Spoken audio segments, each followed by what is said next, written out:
Hello, everybody. Welcome back to Reality Showgirls with Whitney and Eleni. And that's that. Someone else in the room. And the ghost that's haunting me. But other than that, yeah. Hey, everyone. It's a beautiful Sunday evening. It is a talking Sunday to you guys evening. Virtually again, but I'll be back in the city tomorrow. But we just couldn't wait. We just couldn't wait. There's just too much to talk about. So much. So excited to talk tonight because I've been sitting with my thoughts lately and I really want to get some of this stuff out. And there's a lot to say. So we're going to be talking about the finale of Dancing with the Stars and Wicked Part 2 for good. I have been changed for good.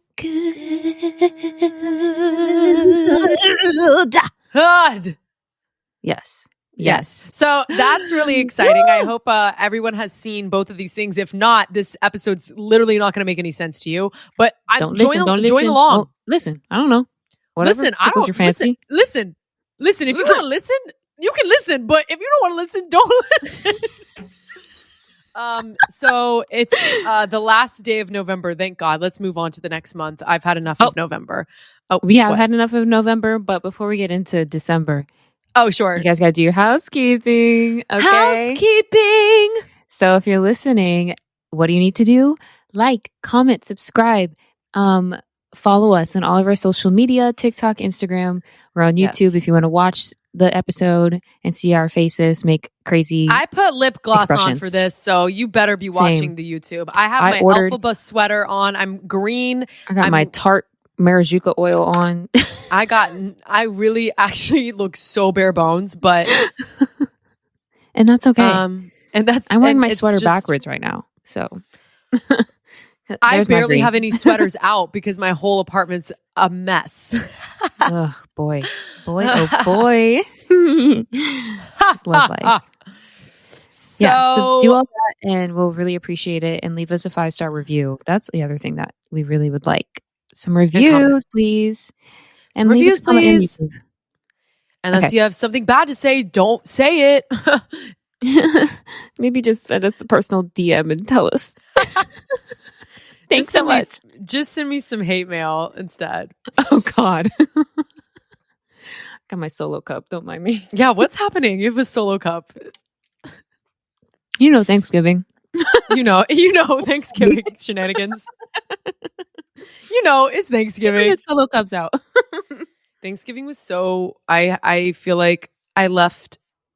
So we were talking briefly before we start, which we need to stop doing that because we're letting out all the good juice before we get on, and the juice is gone. But here's some of it needs to stay contained. But yeah, some of the juice needs to be contained, but some of the juice needs to seep through. And this juice, I feel like, I don't like this analogy anymore.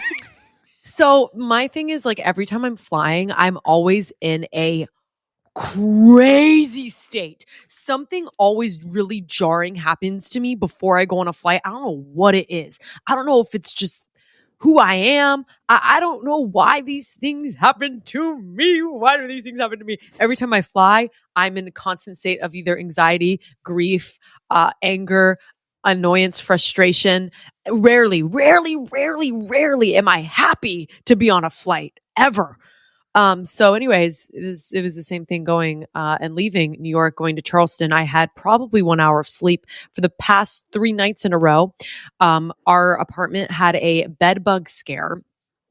And when I say this scare, because the only reason that we thought it was because I had 1,000 bites. And if you didn't know this, I've had bed bugs before, like every fucking New Yorker. Not every, and I don't wish that on anyone. Except yeah. But you know who you are. except some people. I don't know. No. But I've had bed bugs before. So like I know what the bites look like, feel like. I know the whole thing. I'm also allergic to bed bugs. So I break out into hives. Okay. So you can, it's really noticeable. Yes. So like right when I got the bite, I was like, oh shit. And I had like a bunch of bites on my body, my face. I broke out into a rash, hives, all the things. Right. So I'm just like, it is either it's happening for real. So we get the apartment tested. They found 2 dead bed bugs, which I'm thinking to myself, since I got bed bugs the first time and we moved into this apartment, we did do a spray of the new apartment. This was years ago. This was like 3 years ago. And we did a spray of the apartment. So any of the any bed bugs that have maybe carried with us, they would have died within the move. So I don't know if they just found those. I don't know. But then since they detected it, they were like, we're going to have to fucking fumigate your whole apartment. You have to take all your clothes out, all of your clothes that everything that has fabric, you need to take it out and dry it. Dry it? Yeah, you have to dry it. Like put it in the dryer? The heat kills the bugs. It's the only thing that kills them, or you can suffocate them in a bag. But if you suffocate them in a bag, you got to keep it in the bag for like 3 months. So might as well just put it in the dryer. Exactly. So we're out here drying everything. We send the cats to Jersey, and they're placed there for the day. And Marianne and I go fucking ham on this apartment. I got rid of so many clothes. Remember that shirt I was like, I'm gonna fucking get rid of? I was like, I got rid of that. And also a ton of other clothes because I was just like, fuck this shit. Fuck this shit, I'm out. I literally got rid of so many things. I was so done. Yeah, I love that. And yeah, I literally felt crazy. Got 1 hour of sleep that night. And then I flew to Charleston and noticed more bites on my body. And I said, yes. Yeah, yeah, yeah, yeah, yeah. Hey, yeah. Yeah, I freaked out on the plane. And I had a full panic. And you know what? It is what it is. I don't know. We're just going to wait a little bit longer. We're going to make sure that it's not a reaction from, I don't know. The thing is, someone can have a bite and not react at all. And someone can have one bite and react like it's 40 bites. And I'm like that person that reacts with one bite that has 40 bites. So we're just going to give it some time. I haven't unpacked all my stuff, but we're just going to really hope for the best, and hope that it's cleared. But when I was in Charleston, it was chaotic. And I feel like I never actually settled because I was just like in a chaotic state. Yeah. Yeah. But, Thanksgiving was fun. My brother was there as my dad. And then it was just like my family in Charleston, not my other cousins. They had Thanksgiving in their own immediate family, Elena and Alexis. So I was just like, we did the turkey trot in the morning. I got 19th place. Okay, I got 19th. place. Okay. Yeah. So it wasn't first place, but hey, top 20, top 20, 20, baby. Top 20. How many? Oh, sorry. I think that was wait, I'm actually going to look at the stats because I think there was 8,000 people, but that was for my age group. Sorry. So my actual grading, I was number 629 actually out of over 8,000 people. So I still think that's pretty good. That's good. I was the 106th female out of 4,200. Amazing. And 19 out of the 561 of my age group. Perfect. So you know what? Better than I could do. Me telling my stats about the turkey trot is actually so cringe of me, but I just need to let you know that in my chaotic state, your girl still came out. You need a win. You need a win. My playlist was this: No Good Deed, No One Mourns the Wicked, The Wizard and I, The Boy Is Mine. The Boy Is Mine. Which versions? The movie versions? Yes. The Boy Is Mine. At this point, the movie versions are orchestrated better anyway. Okay. Yeah. Continue. No, because The Wizard and I trained to that song all marathon training long. Yeah. Wizard and I, Eternal Sunshine. And then I think I finished with some Kendrick. So I don't really know. Nice. I don't really know what happened. I just kind of blacked out. But Thanksgiving was fine. I don't know. I was kind of sick. So I was listening to my frequencies to heal myself. And then I healed. And then I worked out every single day. I woke up and I went to an Orange Theory class. And then I ran some more. I'd go on a bike ride. And I just distracted myself as much as possible from all this shit in my life. Wow. That's like so the opposite of me. And I did get to see Wicked for Good Part 2 again with my family. So many thoughts on that. Nice. But how was your Thanksgiving? It was good. I did not do any working out. I did think about, because they just opened a Crunch Fitness here and they have like cycling classes and stuff. And I was like, oh, maybe I'll do like the 3 free days and go try it out. But I just never had time. I was like, because I feel like like my mom, she's getting her doctorate right now. So she's like working really hard on these papers and I don't even know what she's doing, but it's really Wait, hard. her doctorate? Yeah. Mm-hmm. She's about to be Dr. Daniels? Yes. I know that's right. Yes. But she's been working on this for a while because, life is hard. It's hard to like balance online school with like regular life. And so she was kind of busy the entire week, like last week, basically all the way up until Thanksgiving. And so I kind of had to be on my own because like obviously my family has to work and stuff. And I had to write my own papers and stuff. And I'm just such a procrastinator. Like it was so funny. I like found one of my old diaries when I was like 13 and I decided to read the entries. And I was like a straight A student in school. And I was like, oh, I love school, right? I read the book, my diary, and I'm like, I cannot wait to leave this place. I hate school. I don't want to be here. And I was like, I want to leave this town. I want to get out of here. I can't wait to be a star. So I literally was like, I just want to be famous being a star. And I was like, look at little Whitney. I want to be like, look at you now, girl. You're maybe not Raven Simone, but you're doing something. Yeah, I felt the same way in school. I Yeah, relate to younger not like Whitney. this place. Yeah. I hated my school. I hated school. And I hated the school I went to with everyone looked exactly the same. I was like the weird Greek girl that did theater. I still kind of am. I still Here we are. Nothing's changed.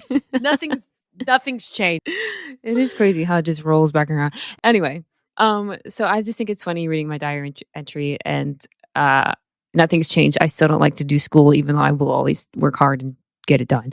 But besides the school part,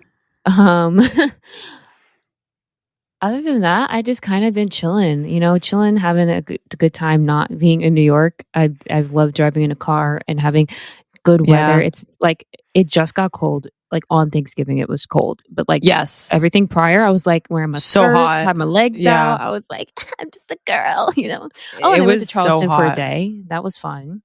What did y'all do in Charleston? I missed you. Well, I got there like in the afternoon because I had to finish my paper, and then we went to eat at this place called Amen. Have you been there? It's like a seafood restaurant. It's downtown.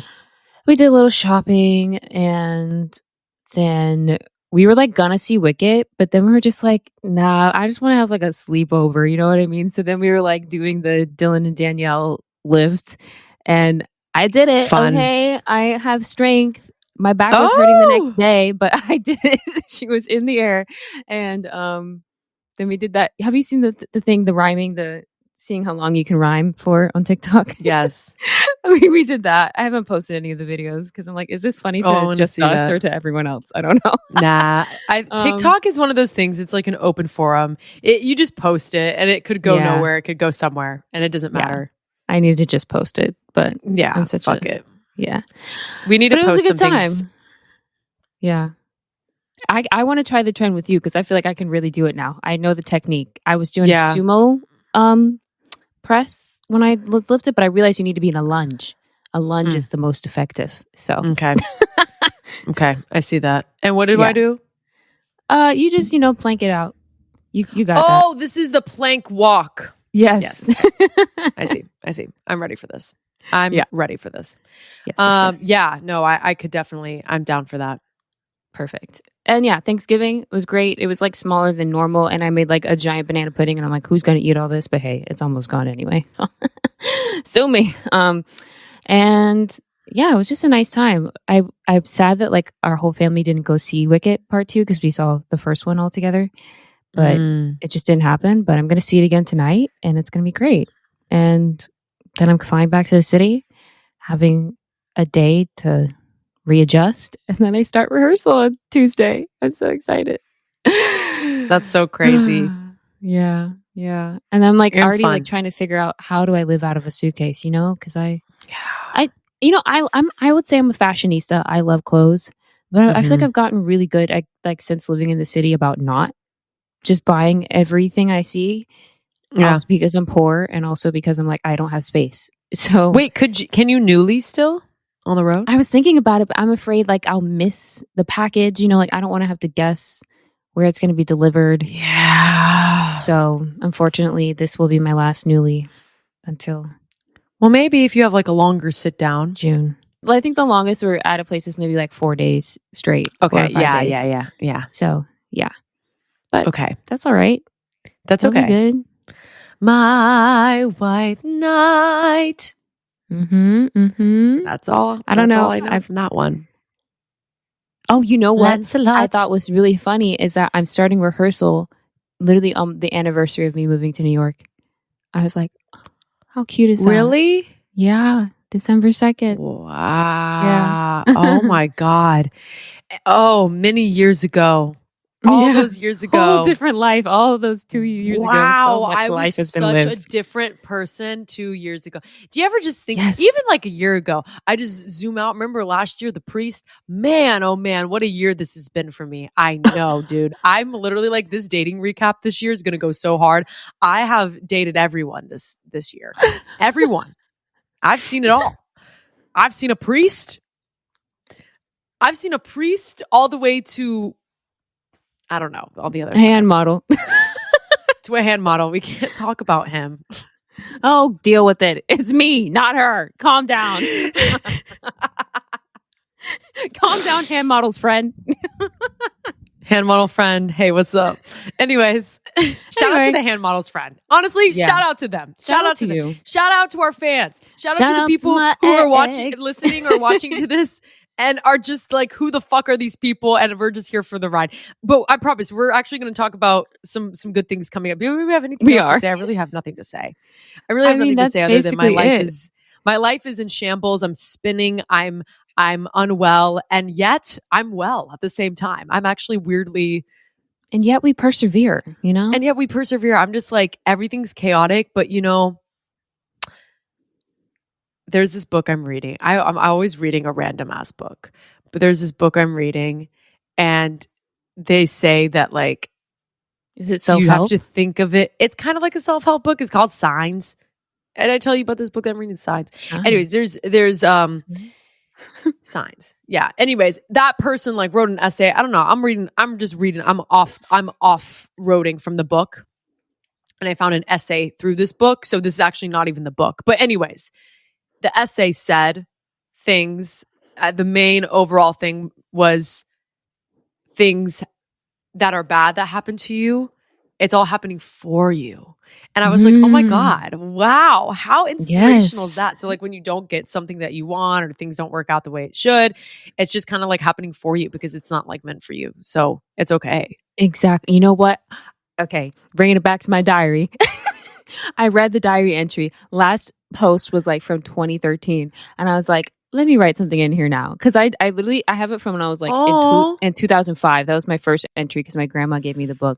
And then I did one in like 2010, 2013. I was like, let me do it in 2025. And I was just like, you know, you've been through a lot of different shit and it's been ups and downs, but everything that you've done, there's a reason why it's happened the way it has. It feels like shit while you're going through it, but there's a reason. Just know.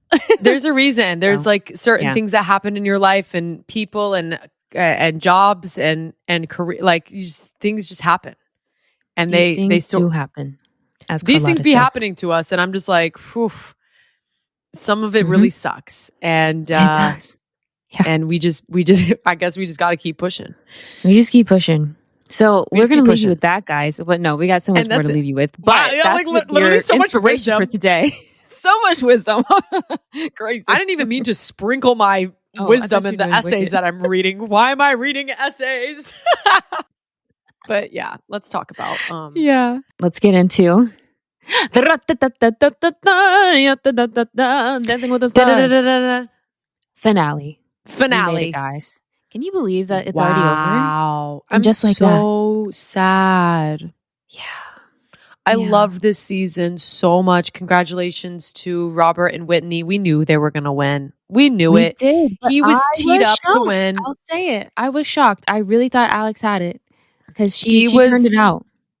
He was definitely teed up from the beginning of time. He was the first star announced. He got the best dances. He's had the last. It's always like the person that performs last on the first episode. Always pay attention to that. That person is always in the final four and usually the winner. So that's just an observation I've made. I don't know if that is Clock always it. true, but clock it. It feels right. And it feels right. And honestly, well deserved, but we'll get into it because there were some better dances. There were better dances. There were things happening. Ooh, did you see the tea about Whitney posting? No, you didn't because you were on Instagram. But apparently Whitney pro Whitney, posted a text message from her husband on her story, just like of how supportive he was of her. But she didn't blur out like the text above his, and because he texted, he was like, "Oh, Zac Efron is in the audience," and she was like, "Yes, I saw. They're really trying to get the votes or whatever."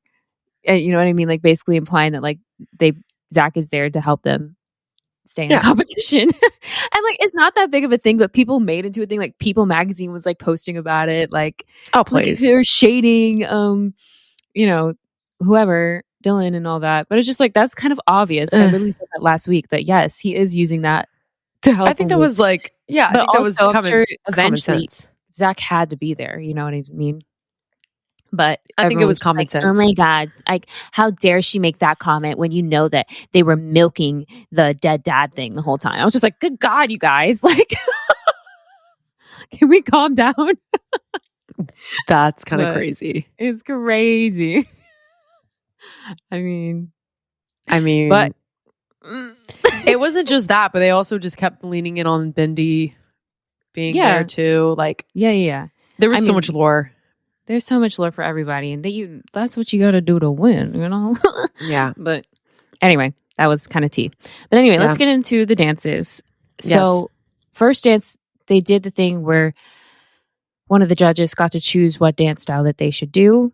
Can I also just know? Well, okay, we'll get into it with this first one, I guess. So first dance was Alex, and Carrie Ann was the judge. She chose for her to do the samba.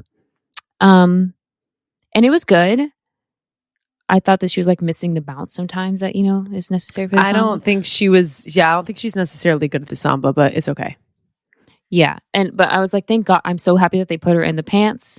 Those fringe pants saves lives. They save lives. Okay. Lives. Yes. They hide any imperfections that you have. So true.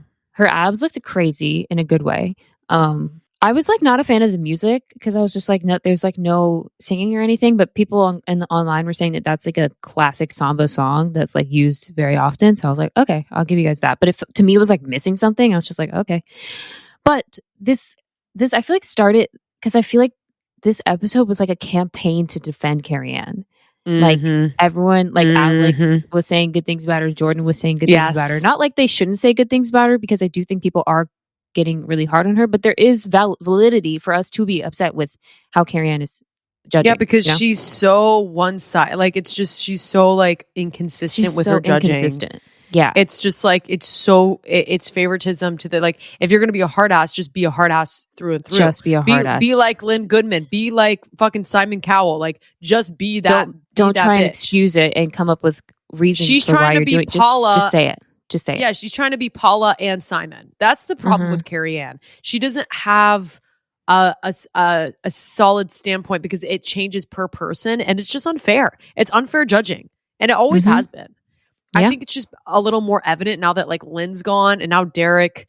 We're getting used to Derek as a judge, so we're kind of picking him apart a little bit more this season than we have in seasons past, because now he's kind of like an established judge, whereas like the first couple of seasons we're like, oh, he's so good, he's new, like everyone likes him, and now I think it's settling in, and I think Derek's getting a little bit bolder with Carrie Ann, and we've seen that tension, and it still continued on in the finale.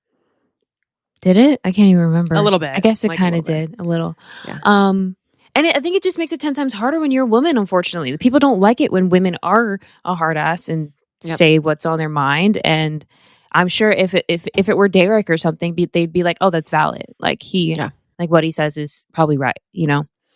But unfortunately, the men have chosen to be the nice ones. And that makes her look even worse. So. Yeah, I agree. Then Bruno chose to give them the Paso Doble. Bruno just has a crush on Dylan. Yeah. I think I said I hated their music. It wasn't their best dance either. I feel like all these first dances, I wish they just did 2 dances. So They both could have been like really good because I feel time. like the improv dances that we get to.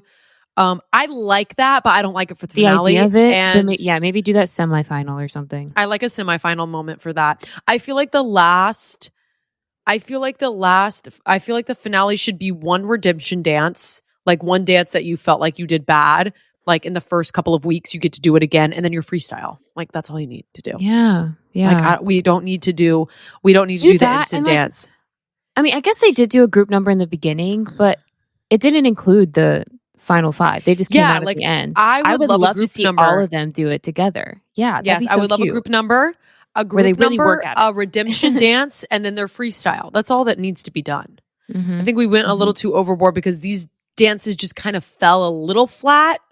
Yeah, it's a lot. It's also it's their final night, so I think the judges are scoring higher because the scores. The finale, I've always said, are just kind of like they're all going to be 10s because they've peaked. Like there's no next episode, so for them, they're going to give out the 10s because that is their 10. That is as good as it's gonna get on the show, on the season, because it's it. So like Johnny was like, so he's like, everyone's gonna get 10s. I'm like, Johnny, it's the finale. Like of course everyone's gonna get 10s because my peaked. family that was watching, they're like, why are they all getting 10s? And I'm like, well, it's the last episode. Like, what else are they gonna do?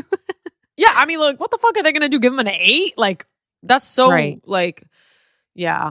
Anyways, all these first dances fell flat, but and yeah, even Dylan and Daniela didn't entertain me as much as they wrote that it was it was slow. It didn't have enough attack. He looked stiff. Yep. He like stumbled on his knees during one part.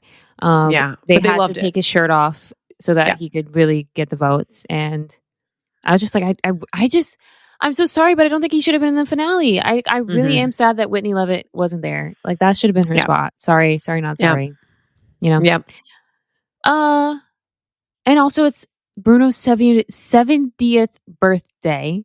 Who would have thought that he would be 70 years old? I wouldn't have guessed. He looks good. He looks good for 70. Good. Okay. He looks good. He looks good. Okay. Next was Elaine. Derek chose for her to do the rumba. And I really liked it. It's another slow dance, but I felt like it was perfect and not like the regular like classy dance, but rather just like more of a emotional dance or whatever. Yeah, I don't love a rumba at the finale, but this worked. That's a choice. Yeah, but I feel like it worked. I liked it. I feel like we didn't get enough rumbas this whole season, so I'll take it. Whenever we can get one, I'll take it. Yeah. Oh my God. And then they did a group dance with Scott, Jen, and Lauren and Ilaria. Oh. No, I don't think Danielle was Danielle in it. No, sorry. So. We didn't even talk about the opening number with all the people because when I didn't. I don't even remember it, to be honest. Remember when Danielle danced? I just remember Danielle and I was just like, it up. Are you okay, girl? I'm so sorry. She literally did not know how to dance. Like really, like looking back at it, I think we were too nice to her. I really do. Because seeing that group number, I was like, was that great. Everyone else thinks. I still read comments where like Danielle was such a great dancer. She was not, guys. She was just not a good dancer. She would have made like the chorus in the ensemble. No. No. No. She went way too far. She just has no emphasis. No emphasis should have been any movements. Should have been up there more than her. Did you see her final pose, Ilaria, at the end of that note? Honestly, Gremlin. I don't want to shit on her too much because that's a pose I would do. So I don't want to shit on it too much. It was her face, though. I'm just like, I know. Like, girl, please. Because the thing is, she was trying. She was still trying to get fierce, but it was reading like really. It didn't because she's like, no. It was just like, oh, like I don't know. I don't know. It was giving my gremlin, unfortunately, but you know what? It was. You do you, girlfriend. you were happy to be there, and I'm happy you got to dance one more time. And I'm happy. I'm happy you're happy. Couldn't be happier, right, dear? Yeah. Yes. Okay, and so then Derek again chose for Robert to do the quick step. And I think quick step is a great dance for Robert to do. I think that's something he's got really so much energy. Yeah.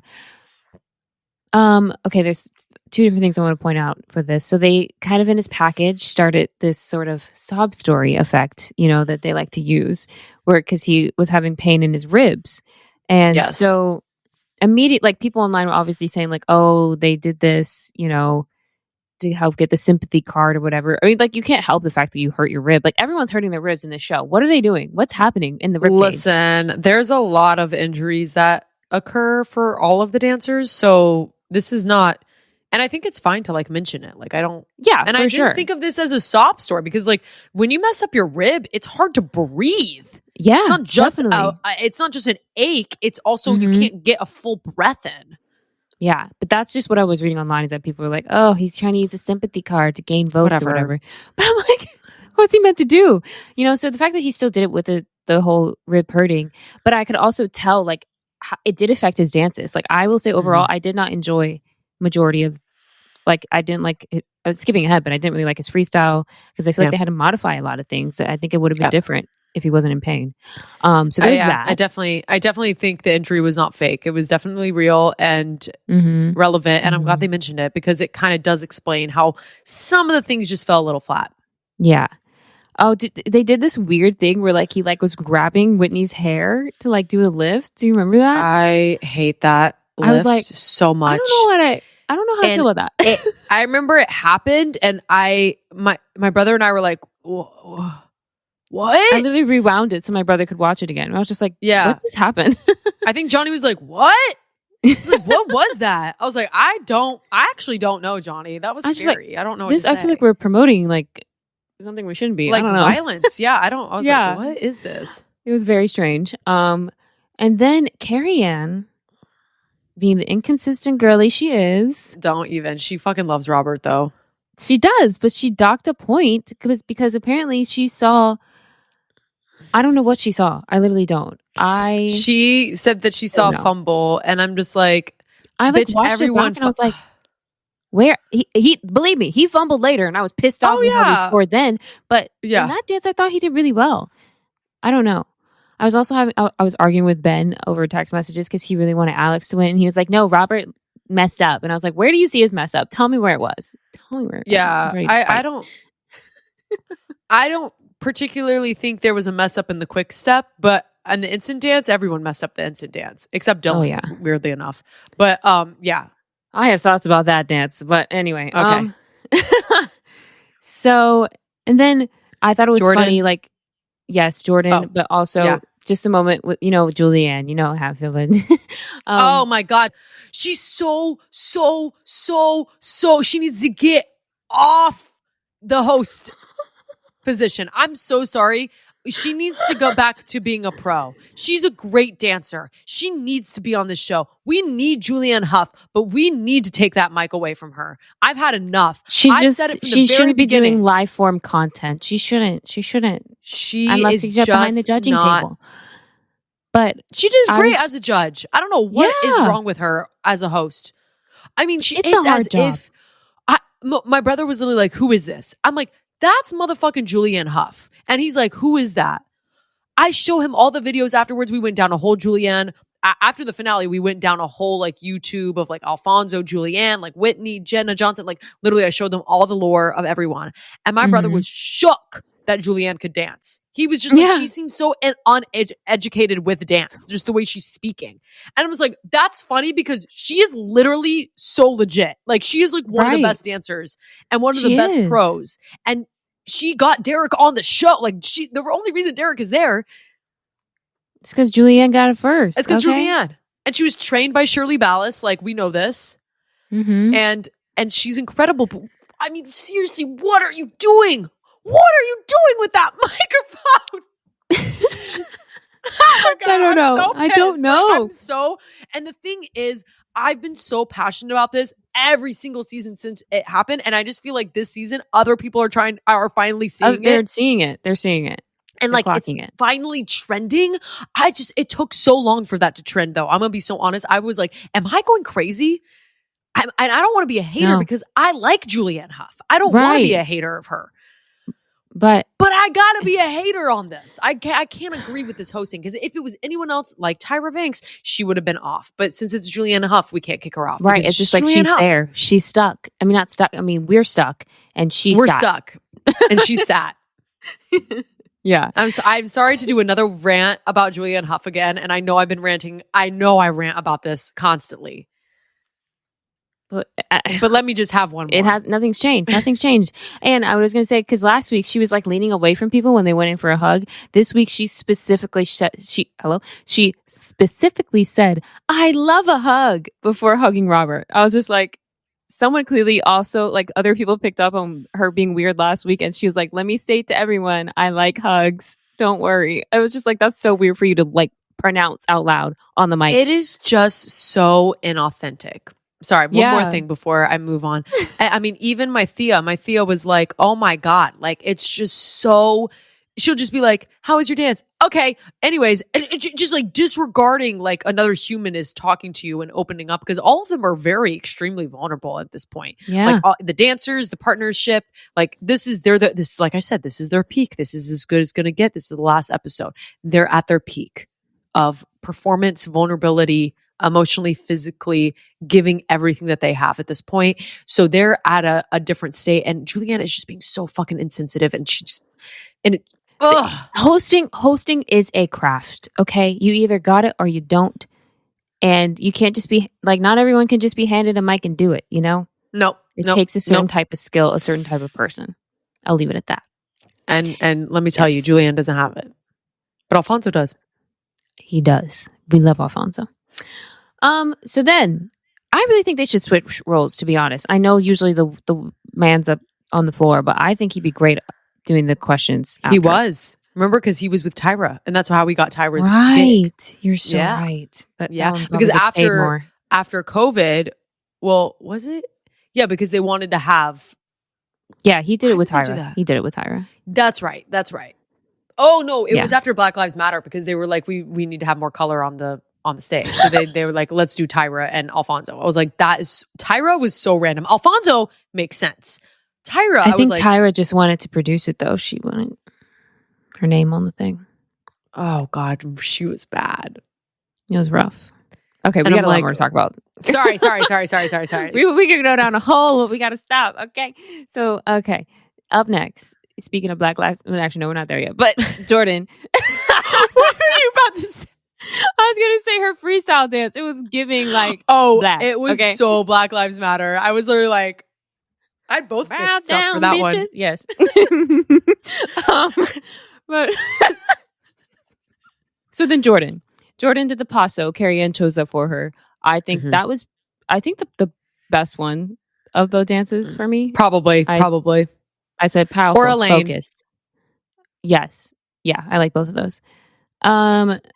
Sometimes I did feel like she had a little stumble. I was like, are her heels too tall? Maybe she just needs a little shorter heel, but doesn't matter anymore. And then the whole campaign to defend Carrie Ann, like Jordan gave a big spiel about how great she is and the criticism is important. And yeah. So then we have the instant relays. I wonder if they were like told to say that. I feel like that's the thing. It was giving like, I'm sure they felt like they wanted to defend Carrie Ann after working with her, because they're, like that's just kind of natural. But it was giving like, everyone stop hating her. Yes.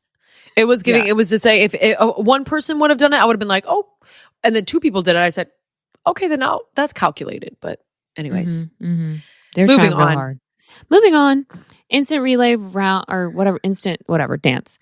Instant dance. I actually would watch because on TikTok Live you can see them like working on it. So I was like, oh, let me watch during the commercial break, like them putting it together and stuff. And like Emma was hosting, and that was kind of fun to watch. But like when I was on there, everyone was like literally just commenting who they loved, and it would tell you like how many, like Alex, like times 100, like that's how many times it was being commented. Like she was like the top comment, and so I was like, I think Alex is going to win because it constantly, every time I went on TikTok Live, it was just her name. Like, it switched sometimes between her and Robert. Like Robert sometimes was the top name, but most of the time it was just Alex. It was Alex. And after seeing her samba, seeing her instant dance, that was good. besides the ending, her hair she be getting caught in Val, like whether a costume or something, her head gets caught and stuff. But that was good. And then the Dylan did the foxtrot, and they were acting like it was the most revolutionary thing that they have ever seen on the dance floor in their entire lives. And I was like, are we okay? Yeah, so I think it was one of his better. Okay, so like it was one of his better dances for being so instant, but I think it was a little overhyped. I think it was my favorite instant dance, but I just think it was like why we went a little too much. I just thought it was clean. I thought it was good. Like I just was like that was a clean because he didn't like, do anything. I literally, and maybe it was. I don't know, because everyone else like messed up, and as you probably would, because a lot of I didn't even know some of these dances. I was like, I don't even know some of these songs. I was like, I don't even know some of these songs, so I can't imagine. And that was the other thing, horrible songs. But horrible songs. He got like a normal one. I just felt like it was just Daniela stretching for long periods of time, doing long, elongated things to like take up space. And I mean, like, yeah, you know he like walked around, like he did one walk around pass, whatever. It's her. She's so good. Like it really is just like it. But I just like that was not a perfect score for me. And I just hated that Derek was like, this is the best foxtrot I've ever seen on a man. You know, I'm just like, y'all. That was a little too much. But I did agree. I need them to stop saying that. At every dance, they always say like, this is the best dance ever. Okay. I think we need to go back in our history books because you know that wasn't the best dance you've ever seen. You know that wasn't. I'm sorry, put Jordan Fisher up on the screen any day. He clocks all of these. Yeah, there's so many other people. So many other people. Even Joey. Don't get me started. Ooh, I loved his dance. But we're not there yet. Okay, up next, Elaine did the quick step, and they messed it up. But they gave her 9s. No, she got 9s. Oh, she got 9s? She got 9s. And this is well, I mean, she did mess up pretty bad. She did. But you know who else did really bad? Robert. He completely just stopped dancing. And you could see it in his face. He just walked. He lost it. And they are acting like he did so great. And I was like, not one person gave him a 9. You're going to give freaking Robert a 9 for his quick step. That was really good. And then the cha-cha that he completely forgot the steps on, you give him a 10 after just giving Elaine a 9. That's unfair. That's unfair. I know. Like, what I agree. What is happening? Am I living in the Twilight Zone? And same thing with Jordan and Ezra. Like they gave her, I think, all 10s as well. And she definitely messed up. Yeah. And her apparently they didn't have enough content. Yeah, I saw that. He like didn't. He said improv. He's like just improv because not enough time. But I don't remember what the song was. But I was just like, that was a weird song. They had a song that I didn't know, and I remember Ezra being. I was like, is this a song? Is this AI? I literally thought this was an AI song. It was a weird song. Like, I did not know it. I was like, what is this song? It was strange. Oh, it was called "I Like It," but not Cardi B. I Like It. Yeah, it wasn't. I like it like that. No, and I was like, why wasn't it that? I don't know. Yeah, I don't know anything but whatever they were doing. But I was pissed off that Robert got a perfect score. I don't think that was how it should have been. Yep. Then of course Jan had to do another free dance with the girls to another Taylor Swift song. I don't know what this bullshit is. I was like, what in the campaign is this for Taylor? But it was like, wasn't it an ad as well? Yes, for like it was for Disney Plus. They're doing some things coming out on Disney Plus about Taylor. I don't know what it is. Okay, well, anyways, the dance was.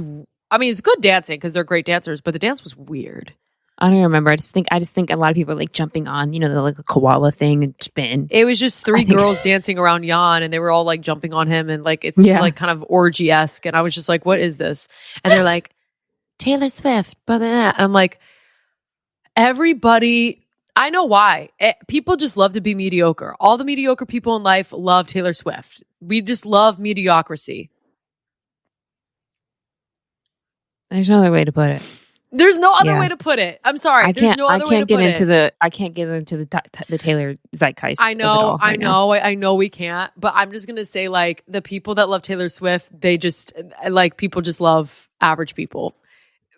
And I've never known someone who loves Taylor Swift that I'm literally like, nah, I'm sorry, I need to stop. No, we gotta stop. I do know some people that like Taylor Swift, and I am good. I like them, but Anyway, up next we have our freestyles. first up was Alex. Oh my God. Mhm. For me, that was the best freestyle. That was the best one. It was so It good. had everything I needed. Like it had the They like leaned pop star in. content. Yes. It had the what's it called? The ballroom content. Yep. It was a good fusion of it all, you know? And it just like she did best. She did best in this like confident, like and not like, I mean, yes, it was sexy, a little but sexual. It was, yeah, because you know her best dances were like Maleficent, which was giving sultry, Argentine sexy tango, or no, yes, Paso Doble. That was for Rock and Roll Night was really good, and so it's like they took what she was good at. They just took those and put them together, and it was it a little overly sexual. I actually don't think so. No, but I can see why people amount. maybe thought it was. I loved the like sports car section with the girls like hanging from the. I was like, this is tasteful. Like I didn't think for at any point. Like I mean, it was like she's a pretty girl. Like she's hot. She has like.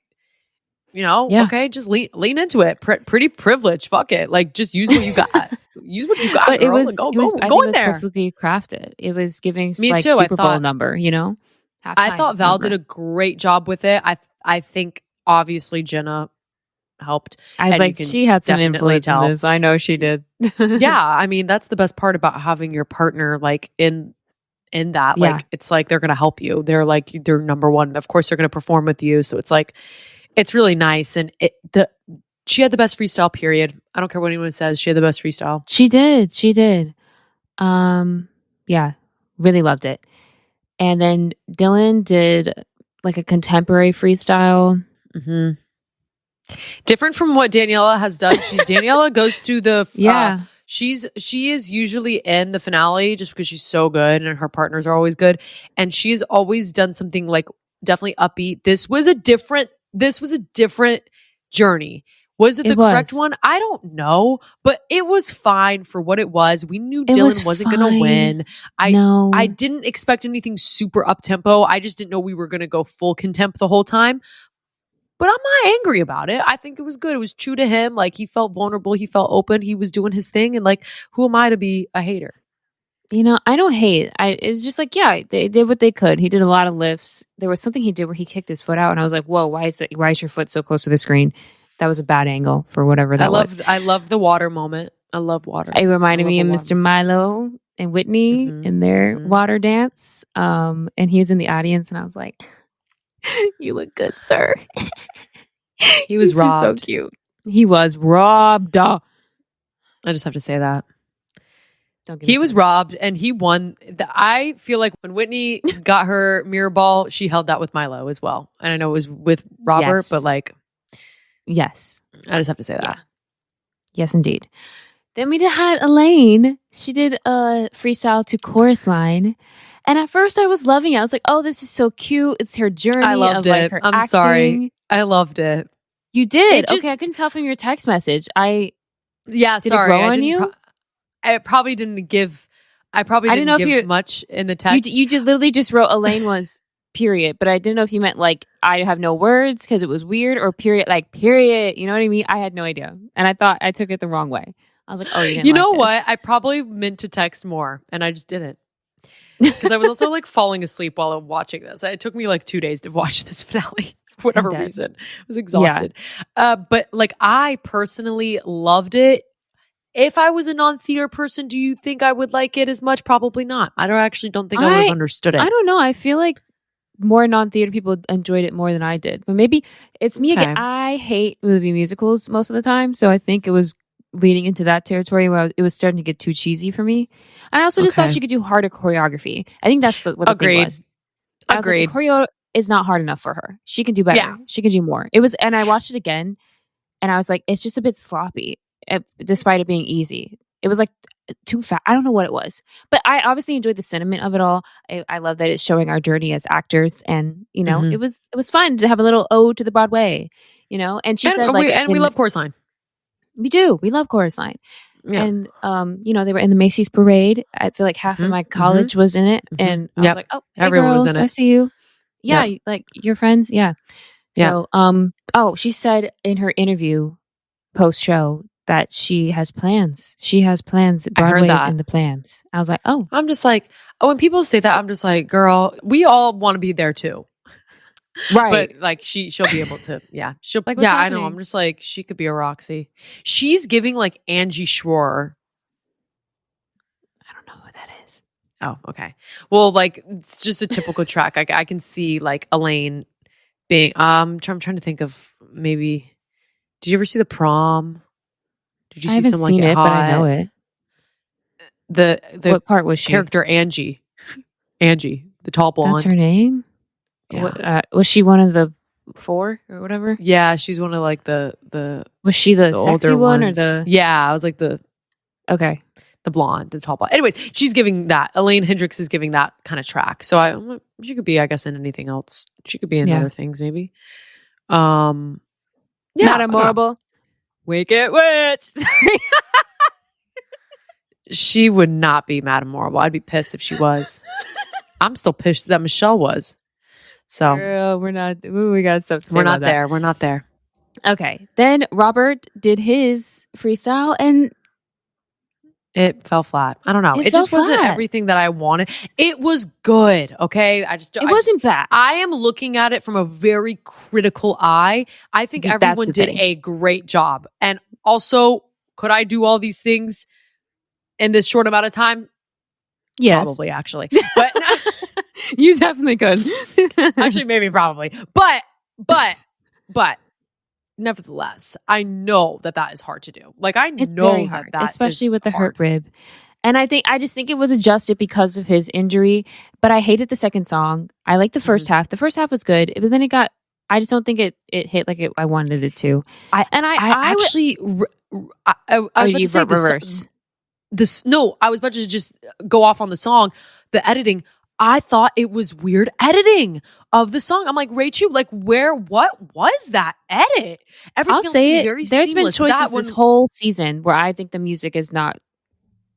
They did some orchestration choices that I wouldn't have done. You can tell. As if I know how to orchestrate. Well, the thing is, it doesn't happen with Mark's and Derek's stuff because they help. They help. Yes. And you can tell. You can so tell. Like the edit was so weird on that. I was just like, that took me out a little bit. Yes. Sometimes, I was like, is the dance over? Are they doing contemporary now? And then it went into that I was like, could we not have a nice transition? Like, it was interesting. Yeah. But yeah, I guess for him, I imagine like this Fred Astaire freestyle. I'll say like something Jordan-esque, like Jordan Fisher, like how he was like with the whole suit and the tail. What do you call that? The tail, the coat, and the tails on the coat. You know what I'm trying to say? Coattails. Yeah. Good Lord, coattail. And like him, I wanted him to have like the stick. I wanted the singing in the rain moment as well. Yes, I needed thank you. I needed it. Yeah.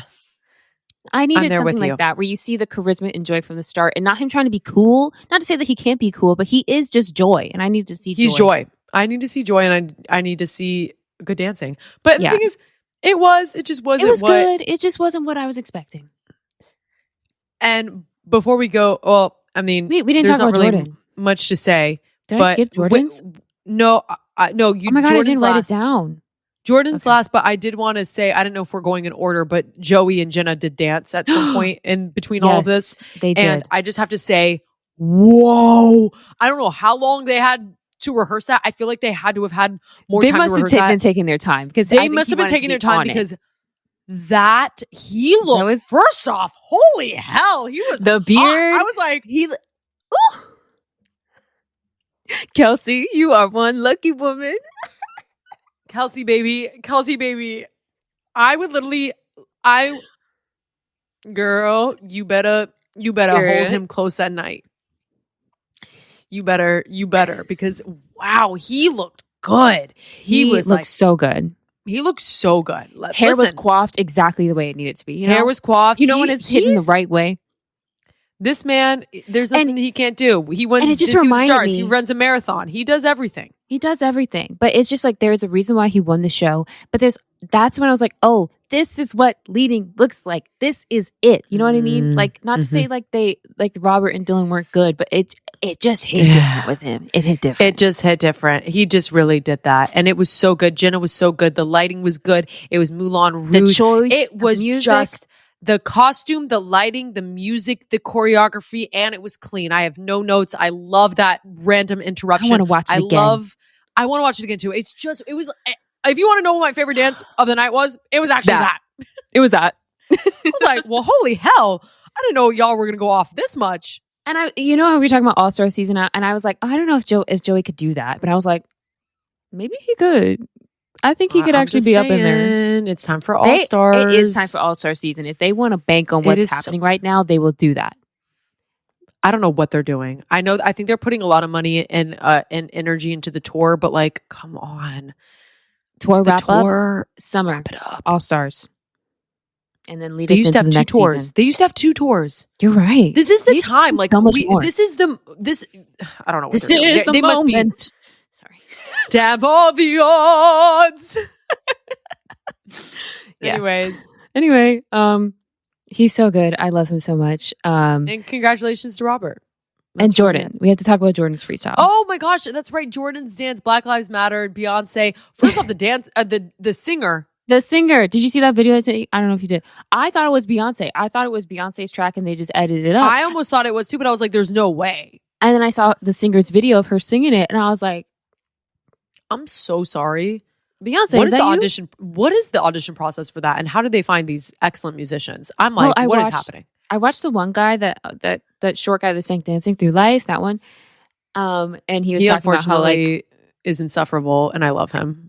Thank you. Wait, insufferable. Yeah. I think I was like, you give me the ick, but like your voice gives me the ick. It's so annoying because it's like teeth. It's like he's like handsome, overly confident. I can just tell that he's just oozing that. Unfortunately, and I'm like, that is in high school the straight guy that gets every lead role. That's him. That's him. Keyword straight, because I was just like, oh yeah, those. There's a guy in my class that always got the lead role, but he turned out to be gay. He just didn't know yet. So there's a difference. Okay. There's a difference. But I'm talking about the straight male lead in high school. Purely straight. Purely straight. And also they get so much attention. They get every lead. It's just like their confidence is on another level. That's where he is. That's where he's at. And he'll be there forever. And look, and he's got that voice is insane. The voice is incredible. The voice is incredible. Yeah. Anyway, he kind of just knew people, and that's how he got the job. So I'm assuming he kind of just had to be in the know, the connections. In the know. Yeah. In the know. Yeah. Her dance was so good. I loved it. Loved Normani coming out. Yeah, Normani. Hello. Weird. I was like, is that allowed?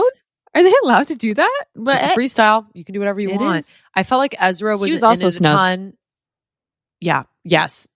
Mm-hmm. I feel like Ezra wasn't in it as much, but also it's like her dance, and it was very much I'm going to feature you, and it was very featuring her, and he really highlighted everything about.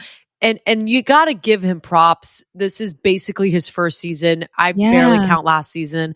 This was such redemption for Ezra. We love to go Ezra. From being kicked off the first season to making it to the finale. Love Ezra. First episode. I really love this. I love Ezra. I think he did such a great job, and it just shows in this finale. And Jordan's a great dancer. Like, this was the dance I've been waiting for. She has it, and she has a natural ability to dance, and it was just feeding into all. And this was her peak. This was her peak dance, and I think she did a great job. It was my second favorite, Alex, and then hers. Yeah. Mm-hmm. For me, it was like teetering. I really enjoyed both a lot. Yeah, I really did. They're just like two different styles, you know what I mean? I think the cohesiveness and the choreography was better all the way around with Alex. But Jordan it was so good. It was a celebration of her and like what she's done this season. And I just think she did really great. She got third place. She did. I was so happy. Carrie Ann also said that was the best freestyle she's ever seen. And I think that was her also making up for how she treated Chandler last season. Because if you don't, she was hard on Chandler the entire time. Yes. And, they did this because her and Brandon were the first Black couple to ever make it to the finale. Yep. And they did a whole ode to the history of African-American history and dance. And that was a great freestyle. It was so good. And then Carrie Ann has the nerve to give her a 9. And so I think this is her trying to make up for that. That was crazy. I know what you're doing. She's trying to make up for it. We see you. But you know what? Jordan deserves it, okay? And so did Chandler. Anyway, so yeah, that was everything. Yeah, Elaine got 5th place. Then it was Dylan and Daniela. 3rd place went to Jordan and Ezra. Runner up was Alex and Val. And of course, our winners are Robert and Whitney. Yeah. And next week, as in a couple of days from now, because it's Sunday, we have the Christmas special, which this is kind of random. I'm going to see how this goes. I think it's just the pros dancing, but I'm going to watch. Because I think about, do you remember that one finale that they had for Christmas? And then they did a whole outdoor special? That's ingrained in my memory. Yes. So I'm glad hopefully that they're doing a Christmas thing. Yeah. But we'll see. I didn't even know. Did they talk about it on the episode? Because I don't remember hearing about it. They did. They glossed. They eating some chicken. You were eating some chicken because it was. They said it a couple times, but it's okay. Damn. But because honestly, when Julianne talks, I also block it out. So I have no idea. No. But that's a wrap, you guys. I'm kind of surprised that Alex didn't win, but I'm happy with either one of them winning, so it's fine. And we I hope think for All-Stars. it was like 10 years after Bindi won, so of course he's going to win. You know, they're establishing something here. Listen, like I said, it has always been known that he was going to win. You can look at it from when they announced the cast to the first episode to the choices, the placement of where he was in the dance, who he was paired with Whitney. Like, you know, it's all that. I will say Whitney Levitt and Mark Ballas were on Call Her Daddy, and she was able to perform her freestyle. I don't know if this is an ick or is this is nice. I think it's nice. I think she was a great dancer. I thought she deserved to be in the finale. So I, of course, love the content. Now the dance stuff, I didn't listen to the wanted to see her freestyle though. Yeah. And I think she gave the people what they wanted. I did think this was like, Mark Ballas is of course amazing. I have no notes from Mark Ballas. I love Mark Ballas. I'm his biggest fan. I actually really liked the freestyle, but it was very different. It was giving like very. I mean, it was giving cinematic. It was giving. We Sunset have Boulevard, the technology to do everything we need to do. So let's take advantage of it. You know. Yes. And they told a story. They told a story. I like I said, I don't really know her story very well, other than like she was the villain and that like she posted a lot of shit when her baby was like in the hospital or something. Like I don't know. It's that, and because I did watch like half of their interview. I watched everything because she did an interview with Whitney solo, and then Mark joined in, and basically like it's giving like for this newest season, she literally came onto the show and said, "I am doing this because I was told if I do this, then I can audition to be on Dancing with the Stars." So that's literally the only reason why I'm here, because she kind of wasn't really friends with everybody at that point. I see. And so some people took that and were like, "Okay, you're being real. That's fine." And some of the people weren't okay with her doing that. And then she also explained the lore with her and Jen. Like, they're not really on good terms right now because Jen's now claiming that, like, the only reason she did it was because I said I was going to do it. And, like, no, girl, I'm sure Whitney would, like, whether you were on it or not, that did not inspire her to want to do it. That's probably something she's always wanted to do, you know? And, like, apparently Jen on lives would be saying, like, I'm not voting for Whitney to, like, be on the show, like, stay on and everything. And I'm just like, why are we being so petty at this point, you know? So... Yeah, I enjoyed the dance. I loved it. Yeah, I thought it was cool. It was cool, you know, fun on the floor, and then fun makeup, putting the lipstick on, and smooching the mirror. Water. Yeah, I love the water part. But and just good dancing. It had everything you needed, you know. And if that's not her audition to get on Broadway, I don't know what else it could be, you know. I know. And I hope she does, you know. I hope to see her as Roxy. To go to Pearl and see her sitting next to me. Just like I saw Anna Delvey and Ezra Sosa. Exactly. That was so funny when I saw them. I was like, yo. That is I know so I've been funny. at Ripley way too long to see this shit right now. Yeah. When I saw that ankle monitor, I said.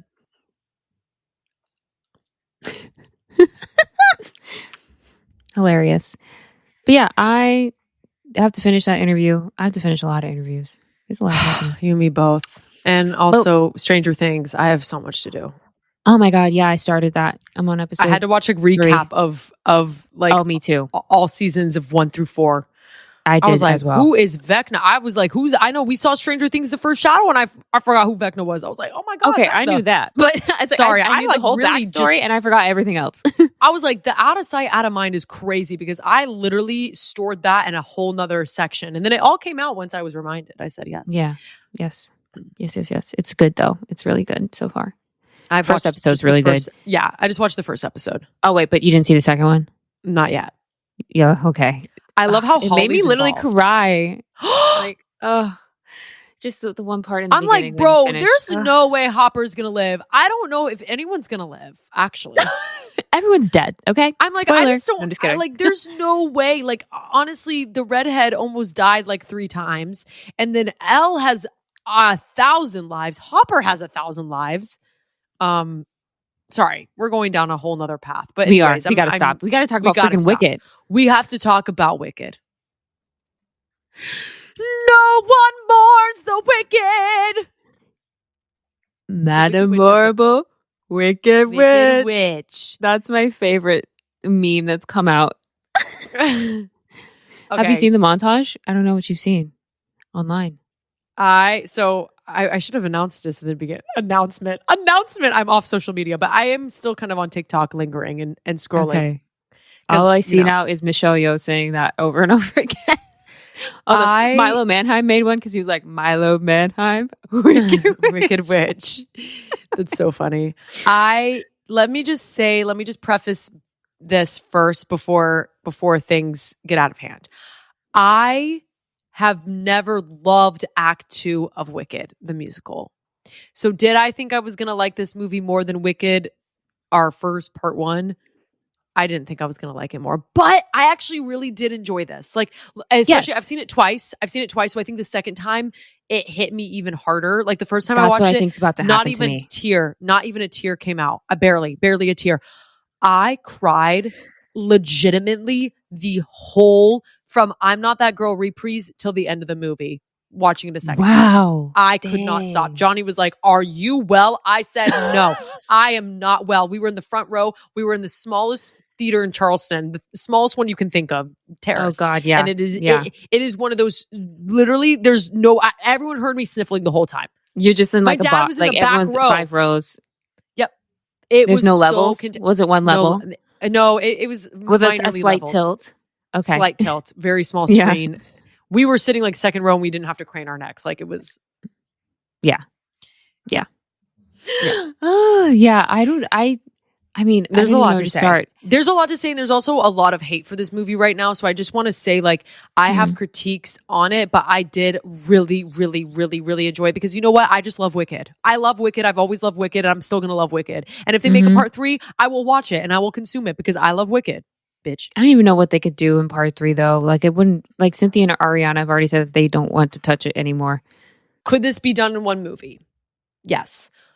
Am I mad about the content of extra content? No.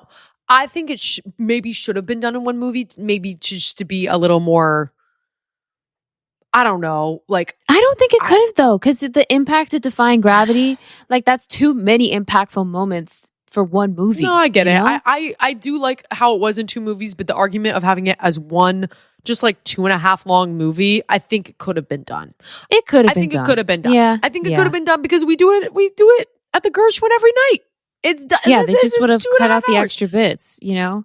Yeah, but I did love and there are some parts where I don't think some content was necessary. I don't even know what was longer than normal. So I will tell you. Well, first off, let's start from the very beginning. Thank goodness Ari did a great job. Couldn't be happier. I loved her version of that. Listen, I'm Ariana Grande fan. I'm not going to really hate on her ever, but I will say I did particularly love that moment, and I didn't love every single moment. I think her and Cynthia really carried Act 2. And I will say that was one of her fonder moments. And she belted and did the Megan Hilty option up, which we love. We love that choice. Which one? Going to be happier. The cross. Yeah. Is that the option up? Till you cross. Yeah. That one. Got it. I didn't know that was it. I feel like everyone does it now. So I'm just like, who? It's But it's Megan Hilty. It's nice. Megan Hilty. So love the choice. We love a Megan Hilty option up moment. Now, there was a moment where we went back in time and saw Glinda's past and we, leaning into that. I didn't think that was necessarily needed. I don't know. Well, I just don't think it was needed. Like this act is meant for Glinda. Like I feel like first act was Elphaba's story, and now it's like, okay, so they're trying to make this movie Glinda's story because we saw Elphaba's upbringing. So, and I think that also, like spoiler, like because I don't know, like people are saying like at the very end with the Grimmery when it starts flipping pages that like either that's Elphaba trying to say like I'm still with you, or it's Glinda getting powers and she can read the Grimmery. I mean, we can I think get it's the into it second. right now. I think that I actually thought it was the first, but then watching it back a second time, it's obviously because in For Good, like when they're singing it, she's or before it, whatever. No, in it, she says like, "You're gonna have to learn how to do this." Now it's up to you. Yeah, you're gonna have to learn how to do this. She even says it. There's a line that says like, you're gonna have to learn how to do this." Right. Anyways, going back because there's more to say about that. That little callback, and I think yes, the part 2 is more Glinda's story. They also kind of tease that because the iconic like Wicked, everyone takes pictures of it and they post it like I'm seeing Wicked.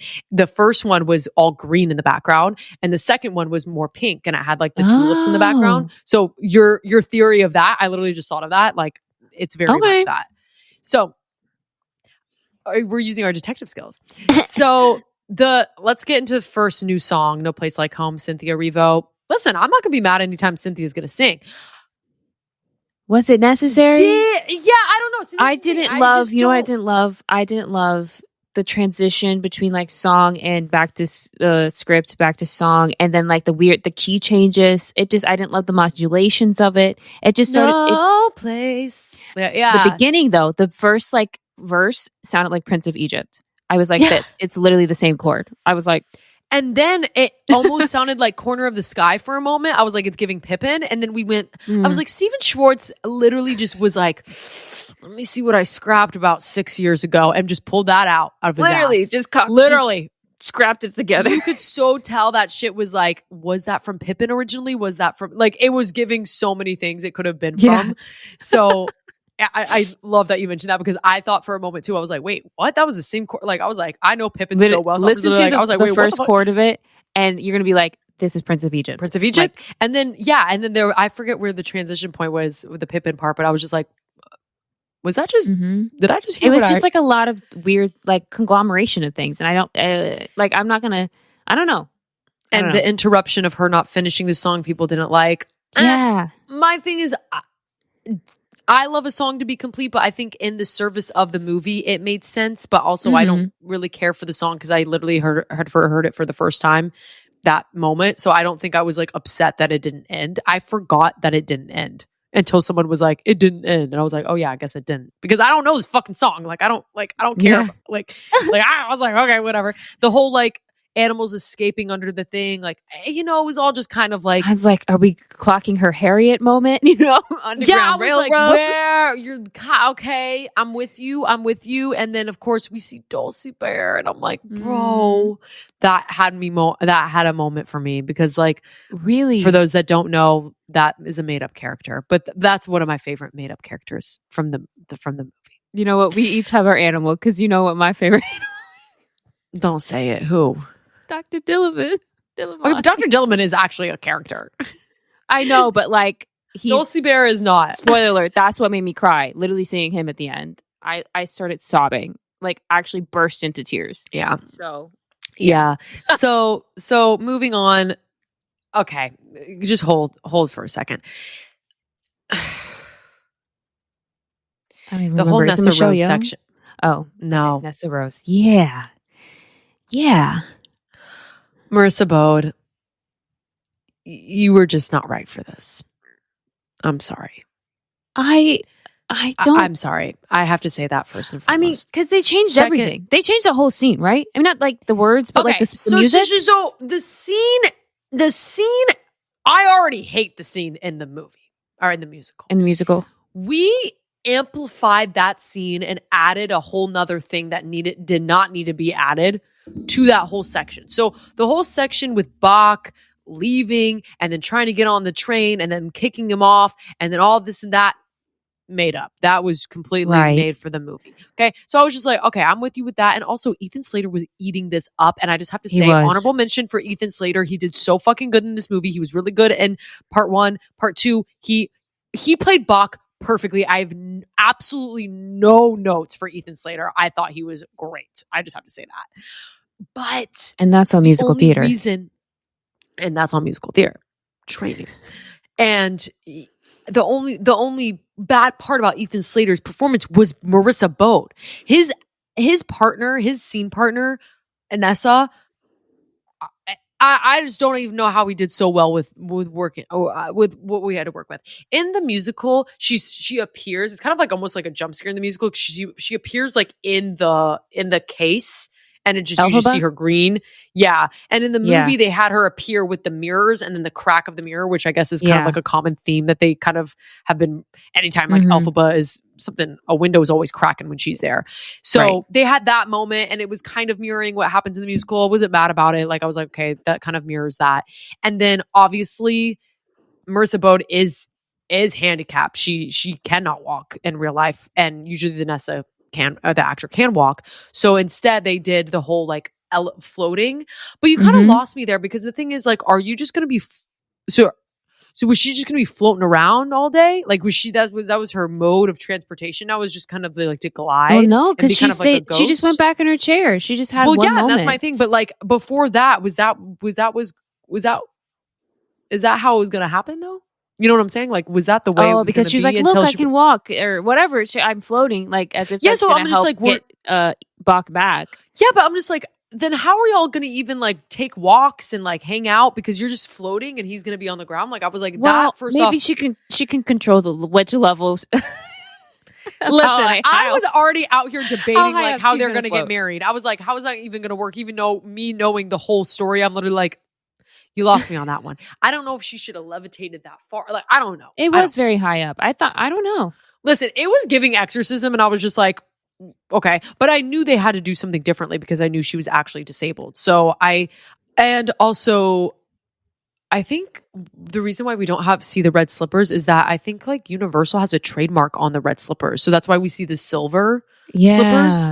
So just kind of like a shout out to that. If people were like, because I was wondering, I was like, oh, are they going to keep glowing red? Like, is that why? Is that when they turn? But they didn't. So yeah. So yeah, but that whole section really pissed me off. The Wicked Witch of the East, Wicked Witch of the East. I'm just like, nothing was giving what I needed it to give besides God. Ethan. Ethan was giving me everything I needed. Even Cynthia couldn't save that scene. I was just like, yo. And it was also so long. It was so long. I turned to Kayla and I was like, are we still in this godforsaken scene? I already hate this scene as it is. Okay. I've never liked this scene. Were they cutting into something else too while that was happening? Yes. Eventually? They had a moment where they left and then they came back and then I was just like, yo, wrap it up. This does not need to be that long. It made me appreciate the musical a little bit more in that moment because I was like, they really condensed that and they do that in such a good way in the musical and it pisses you off enough. We leaned into hating Nessa even more than we needed to. But I think it was also just kind of like maybe given a little like real life scenario with kicking people off. They couldn't travel. The Munchkins couldn't travel because of the leader. It was giving a little preachy preach. And listen, I think it's good that we put it in the movie. I'm not against it, but I just think that we played into that moment just a little too much. And I personally don't like that section of the musical. And we went too far and I didn't like it, but it's fine. Yeah. What happened after that is we're still not on As Long As You're Mine. I want to get there. I know. I'm sorry. What is it? Wedding? No. The wedding's approaching? We have to talk about Wonderful real quick because Wonderful, I'm sorry. Yeah, I know. So Wonderful originally is just Elphaba and the Wizard. Soft shoe thing, right? And it's like our only kind of like upbeat number, honestly, and I think it's honestly so random. And I love that John. Yeah, I always hated listening to the soundtrack. I was like, "What the fuck is this?" Because I never watched the show. I'd be skipping Sentimental Man. I'd be skipping Wonderful. I'd be skipping, and I will continue to skip. But I will say, I did love how John and Chu involved Glinda in this scene because it makes more sense. Why would Elphaba go to the wizard? Why would she even consider going back to him if Glinda wasn't in the picture or Fiera wasn't in the picture? There had to be someone that she loved that she would do this for and basically had, okay, if my bestie trusts you, then I guess it's all right. Like, I don't understand. And that is one thing that I'm like, you know what? You have me there, John and Chu. You got me there. And then, of course, they have the whole scene. how he lied, and then Chistery